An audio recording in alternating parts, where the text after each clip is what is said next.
Assalamu alaikum. Good morning. Molweni. Goeiemorgen. I feel very humbled by your introduction. There was a man that stated that respect doesn't come by rank, but by attitude. So you may have all the ranks, but your attitude is wrong. But thank you so much for inviting me. And interesting fact out of that thesis is how something bad could become good. When the colonialists came here and the first slaves came to Cape Town in particular, because as you know, the settler community started interacting with slaves and with local, the indigenous people, that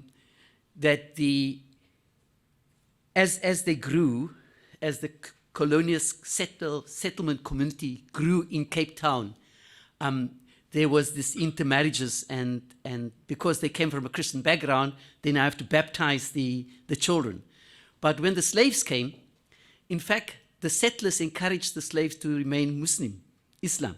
Because if you were because if you were baptized, you were put on equal footing with the white settler. So that's why they say if you're not the Christian, then you were not on equal footing with the settler. And so the slaves were encouraged to remain Muslim in order for them to be oppressed further. But in 1838, when the slaves were freed, and many of us as we sit here, we can actually, I thought the other day when I discussed that I'm probably the 5th or the 6th generation free slave. Because my grandmother was born in 1900, and she was a slave. They came from Java. So it was an interesting fact to see how they thought they did a bad thing to the slaves, turned out to be a growth for Islam in our country. But also the nice thing is that, you know, we all have family that are Muslim or Christian or not any religion, but we're also intertwined, and that's why Cape Town, for its religious tolerance, is a hallmark everywhere in the world. People talk about us here. May I take this opportunity, leadership, to greet you, chairperson and committee members. I greet you in that powerful history of 786 that has been espoused here now. But can I also at the same time pass the condolences to Anwar Nagia's family and say, you know, may his soul rest in peace. From God we come, to God we go. I also want to thank the Imam Maroon Foundation for Kasim. Thank you so much for allowing me the platform on Sunday night to speak on corruption as an obstacle to social and transitional justice. And may I say the question that was asked to us by the moderator of that webinar is to say, what is the role of the Human Rights Commission when it comes to the reopening of the inquest, and how are we going to support that? I reported that on Monday. Yesterday we had a meeting because the court in the Ahmed Timol judgment said that the Human Rights Commission should be supporting families whose people died in prison, and in particular Imam Maroon and others foundation, the South African Human Rights Commission should be supporting those initiatives and so on. Because until we get to the truth, forever there will be lies floating around. And it's a sad thing that those who committed these atrocities, some of them are busy dying out.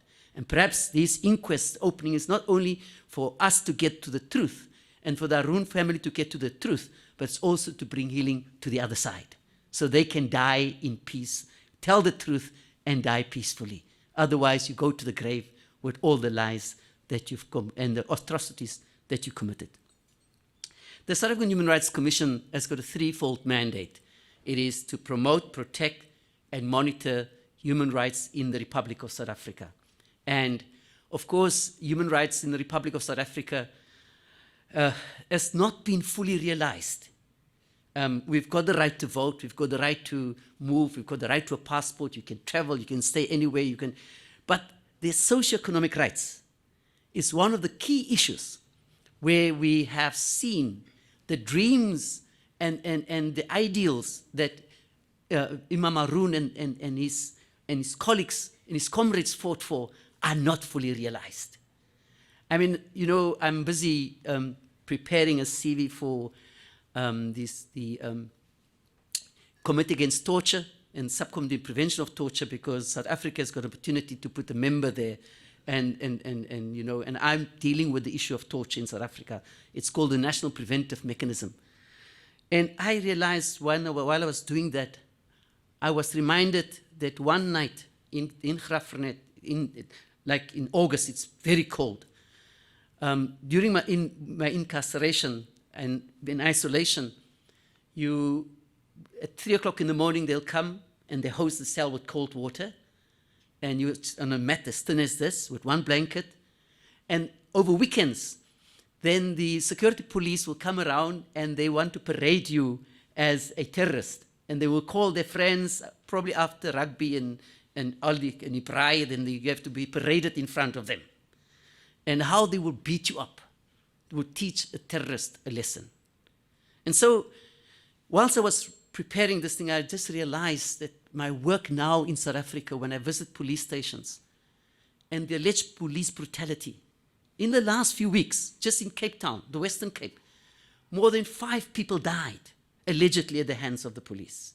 As we speak, there's a person that was arrested in Heidelberg on Saturday night, Sunday morning, he ended up in George Hospital, he's in a coma, and the family told me this morning that there's no chance of survival. So your socioeconomic rights is not realized. Your civil and political rights is not realized. Because Chapter 2 of the Constitution, Section 35, is very clear what happens to a person who's accused in the custody of the police and in prison. You don't stop having rights. Your rights are limited, but you still have the right to dignity.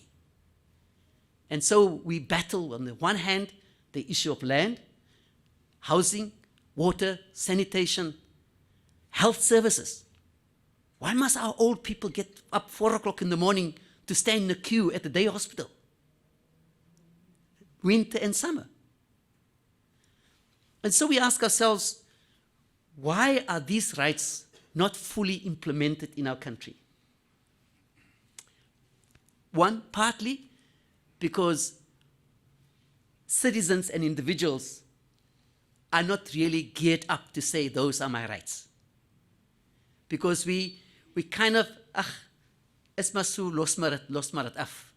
You get called a name, you say, don't worry. You are being done in, you say, don't worry. We need more human rights education so that people can have their rights and realize their rights, and make those who need to implement those socioeconomic rights, keep them accountable. Keep them accountable. And so the issue of land is a serious issue. And yes, the Commission said we condemn any illegal occupation of land. But the land issue is a serious issue. If all of us, as we sit here, I am sure that we've all had the experience, or most of us had the experience, about the Group Heiress Act. And if there's one few acts of the old apartheid government that really hurt us the most as the colored community, it's the Group Heiress Act. Because people had to leave wherever they are and move to a scheme house in a township. Some of our houses were beautiful. Some of them were iron, zinc, and corrugated zinc and wooden structures, but there were those beautiful porches in front. You still see some of them in Athlone, in Church Street in Athlone. Some of them have survived. The second act that really hurt us was the Immorality Act. People had to decide, whether you can fall in love or cannot fall in love, who you can marry, you can't marry. The third one was the National Population Registration Act.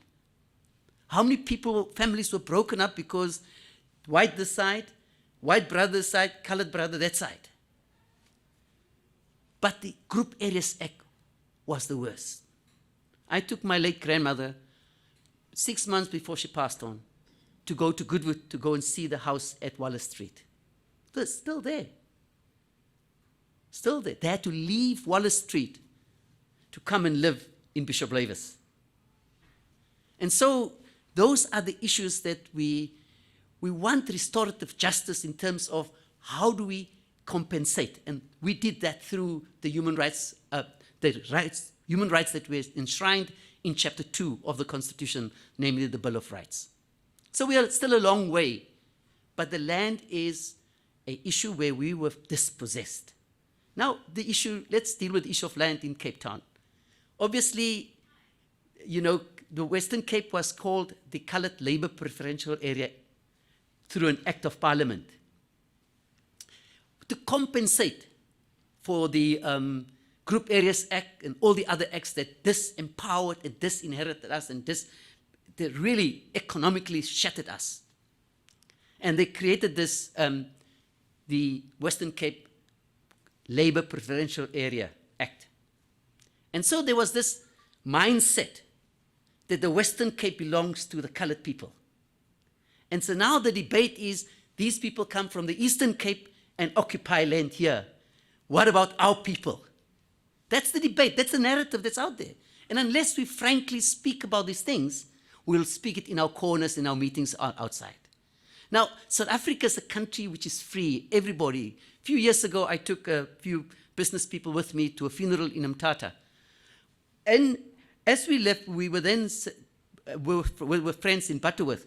And as we left, they said to me, Chris, but waar's ons mense? I said, hoe bedoel jy ons mense? Nee man, ek praat ons mense, waar's ons mense? I said, no, you see, that's the mentality. Mthatha, Butterworth belongs to us as Cape Town belongs to everybody else. We're in South Africa. South Africa is a big country. It's our country.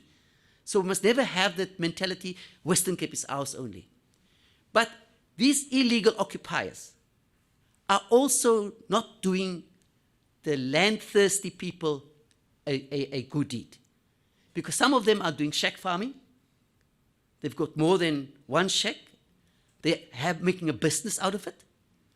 Some of them are having shacks elsewhere. Some of them are renting out the RDP house to come and live there. But there are genuine people who are looking for land. In Parkwood, people will tell you, I'm 30 years in the backyard. And when the landlord of my mother or my father closed the door at night, I have to wait tomorrow to go to the bathroom. So we are also living in a glorified informal settlement in the backyard. In Idas Valley, on a 100 square meter plot, there are 65 people living there. I'm not including the cats and the dogs. 65 people. Now, so people who are hungry for accommodation, for land, are being done a disfavor by those who are hijacking the real interests of our people looking for land. Yes, we need land. Yes, we said that we need houses, security, and comfort as part of the Freedom Charter. So, colleagues, yes, the Afro was, you know, in 1976 with the uprising. I'm from that era, where you know, there was a thing by Reuben Hare. He was one of the black consciousness leaders. He said, "Fear not being black, dear warrior. Africa belongs to us, thick-lipped, bushy-haired children of Dingaan." And my school principal, my politics, so I was expelled 3 times permanently in 1977. I could not attend any other colored affairs school, and you know, that time, that was the only option for us. So I don't have a matric as I stand here. I was expelled in my matric year, and I only completed 4 subjects. And the professor that spoke at our graduation in Pietermaritzburg asked me why I didn't do the degree course, and I explained to him. And UCT created a program for people like myself, children of 76, to come and do a preliminary course, granted a BA status, and that's how I did my BA honors, and master's degree. But let me just talk a little bit, and then I'll end with 786. I once made a mistake when they asked me why, because I said this was my favorite radio station. And it's because the values. And congratulations on your logo, congratulations on where you're going. But even your brand, if it is embedded into the values that you have, that of informing, educating, bring the truth to power that you speak. So, and therefore want to say, well done for the last 25 years, planning for the next 25 years ahead. And so, but the fact of the matter is that you carry those stories of the people. People understand, because also through that, you also bring the rights issues, but also the responsibility.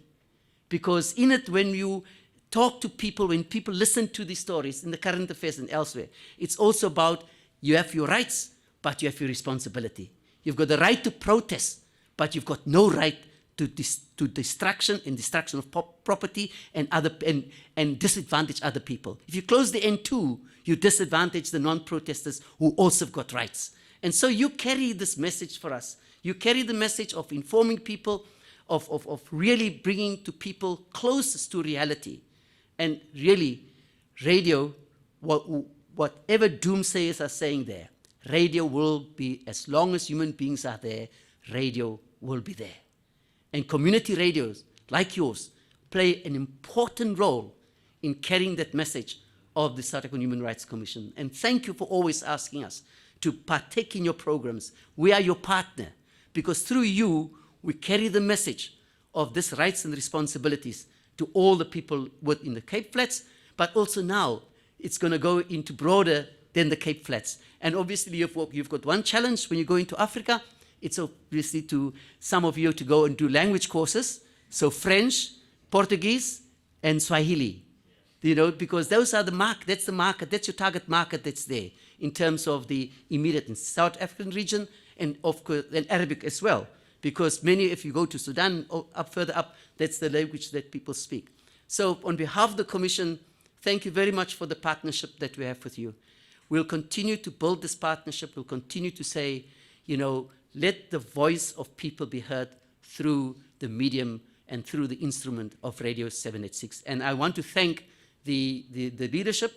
At the same time, I would encourage business people, because it's your send that makes our message reach the people. So the more you able 786, the more we can make and bring another activism and make people more and more aware.